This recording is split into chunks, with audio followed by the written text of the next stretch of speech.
A small town in Ohio has been overtaken by Haitian migrants. Let's talk about it. How's everybody doing? My name is Anthony Brian Logan, and today we got to talk about the small town of Springfield, Ohio, which has been overtaken by migrants, specifically Haitian migrants. Now, this is a problem. Some are going to say this is racism. Oh, those white folks in Ohio just hate black people. No. The issue is a culture clash. And we're going to hear from black folks and white folks from that community about this problem, about the culture clash and how it's not sustainable at all.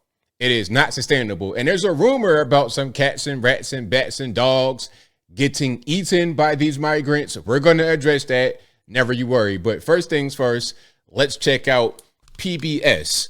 Okay, PBS is going to give a rosy and flowery view. And I don't think you're going to get the same rosy and flowery opinion from the people of that town. But without further ado, let's go ahead and roll it.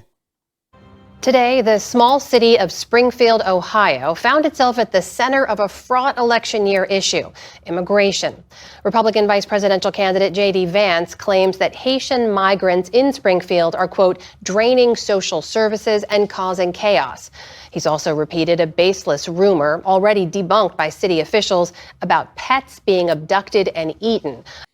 Let's pause. Now, there's a lot happening with this one tweet. They want to point to this last piece because, again, there was a rumor we'll address in a minute, but they don't want to talk about the things you can verifiably prove is true.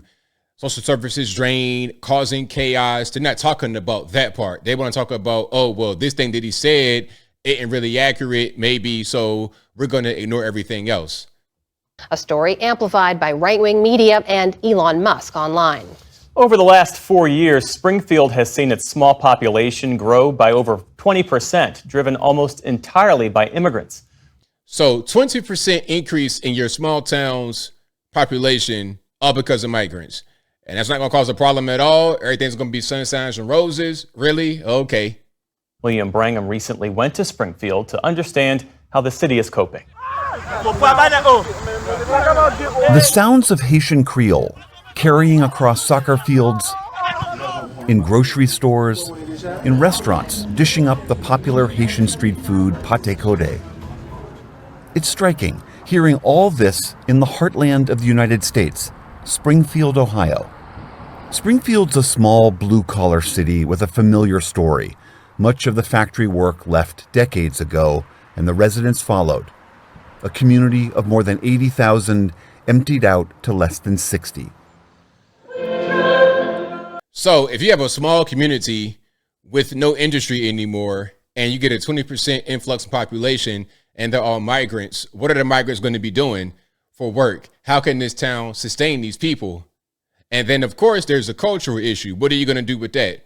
We're going to see a little bit more of this. Then we're going to hear from the people to get that side of it. They're trying to paint this rosy picture, going to church, playing soccer. It's a little bit different when you just live in there dealing with people every day.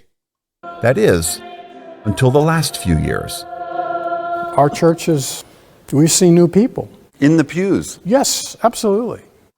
Wes Babian was the pastor at First Baptist Church for almost 20 years. For years, we've lost people, but you hope somebody else will come and take their place. Okay, so you get the general idea of what's going on here. This is a good thing. Migrants are a good thing. They may go into more details later, but they're starting off rosy and flowery. Now, let's get straight to the meat and potatoes. This is the real thing that's happening. From August 13th, 24, this is Springfield City Commission meeting. All right, they're talking about what's happening in the actual town. Check it out. I'm done with what I'm seeing. It is so unsafe in my neighborhood anymore. I have the homeless that were trying to camp out, and I have made concessions with them, and I try to help them the best I can to keep them from trying to squat on my property. But it is so unsafe. I have men that cannot speak English in my front yard screaming at me, throwing mattresses in my front yard, throwing trash in my front yard. And I can't. Look at me, I weigh 95 pounds. I couldn't defend myself if I had to. My husband is elderly, and last night, after living in this home for 45 years, he said, Noelle, guess what? It's time to pack up and move. He said, we can't do this anymore. He said it's killing both of us mentally. I don't understand what you expect of us as citizens. I mean, I understand they're here under temporary protected status and you're protecting them, and I understand that our city services are overwhelmed and understaffed, but who's protecting us? If we're protecting them, who's protecting me? I want out of this town. I am sorry. Please give me a reason to stay. That was a compelling, very, very compelling statement from this woman. Very compelling. And that is a problem. It's like, look, what am I to do? These people are just bringing, like, we're just in our house living peacefully, never having a problem. Now we got problems every day. And you bringing them here, they have a protected status. But what about us? What about the citizens who were here? What is your priority? Is it them, foreigners who are not citizens, or citizens? What's happening? Give me a reason to stay. You guys are just sitting up there and something. Like, I really challenge you guys to get out here and do something. These Haitians are running into trash cans. They're running into buildings. They're running into, they flipping cars in the middle of the street. And I don't know how, like, y'all can be comfortable with this. Like, I don't know, like, who's getting paid from it. I honestly feel like someone's getting paid from it in the background. A lot of these things do have financial strings attached. Yeah, that's a really big thing. People many times do get paid. A lot of these non-governmental organizations, a lot of these faith-based organizations, oh yeah, they get money from this in some kind of way.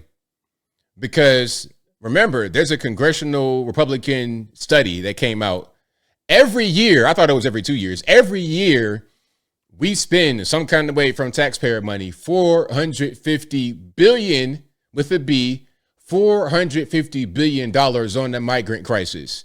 Every year in this country, we spend that. So yes, you're correct, sir. There is plenty of money flowing around. I'm not quite sure if it's specifically for the Haitians in Springfield, Ohio, but it probably is. You got a bunch of people on a bus getting dropped off at a gas station to come down here. I know a single mom that FaceTimed me this morning at the welfare office that really need something. And it's nothing but immigrants over there. So they're going down to the welfare office. So you got a regular citizen, a single mom that needs help. She goes down to the welfare office. When she gets there, all migrants. See, didn't I say it? Fighting for the same resources. Regular citizens and the migrants. Who's going to win? That's the problem that's going on right now all over this country, whether it be Springfield, Ohio, whether it be Chicago, Illinois, New York, Los Angeles, wherever they at, it's a fight. They're in the park grabbing up ducks by their neck and cutting their head off and walking off with them and eating them, and it's going to get bigger. And it's now, what he just said right there about the duck, I think that is what sparked the rumor about the cat. You see, he said that they are going to the park, taking ducks, cutting their necks, and walking away with them, eating them. That's what he said. Now, I don't know if that's true or false. It could be. You come up from a third world country, you might do stuff like that. It might not really be a big thing, but I don't know if it's true or false. It's just him saying it, okay? So that's where that came from. Now, again, this is Springfield, Ohio, which is near Dayton. Okay, that's on the western, I guess that's southwest, maybe kind of central. That's over there. Probably closer to, you see Cincinnati, probably over closer to that way.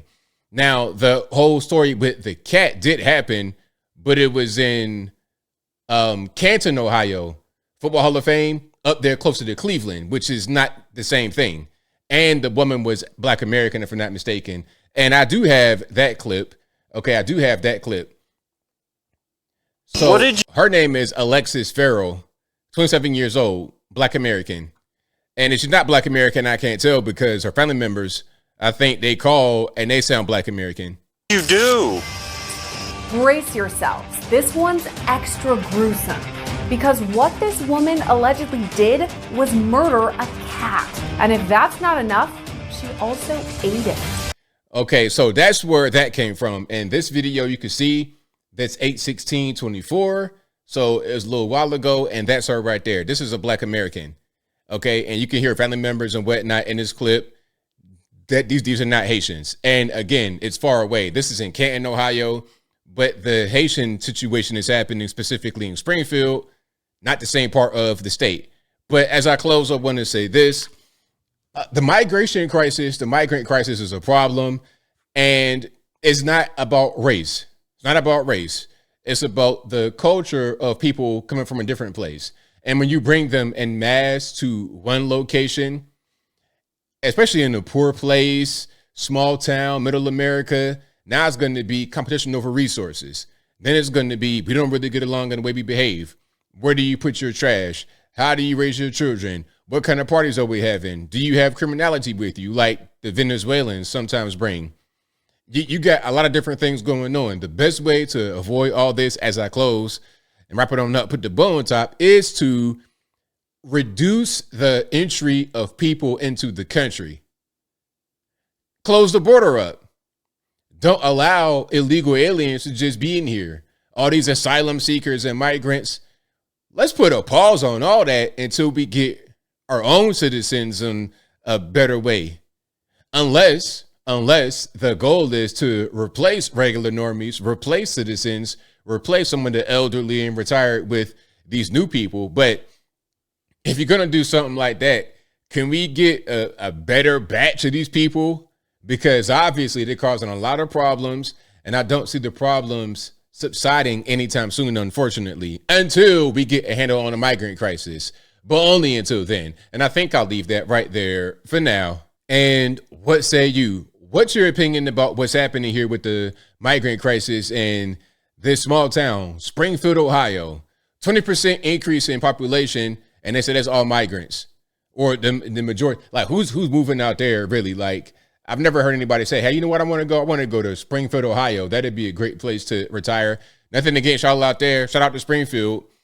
But the 20% increase, we already know what's going on, and it's causing a strain on the people and the city's resources. But whatever your thoughts are, let me know in the comments below. You guys know where I'm at. Shut the border up. That should be the topic for the debate tonight. What are we going to do with the border, Miss Borders? Didn't you say you were the borders? I would hammer that point home. I would hammer it home like a nail straight on the top of the head of the nail. Boy, that'd be really one thing, because this is a real world situation that's impacting Americans every single day. It is many times permanently altering people's ways of life because of the people that have come in that have disrupted their community that they've been in for their entire adult life. But whatever your thoughts are, please let me know in the comments below. And that's all I got to say for this video. If you like what you heard, please comment, rate, share, and subscribe. Peace.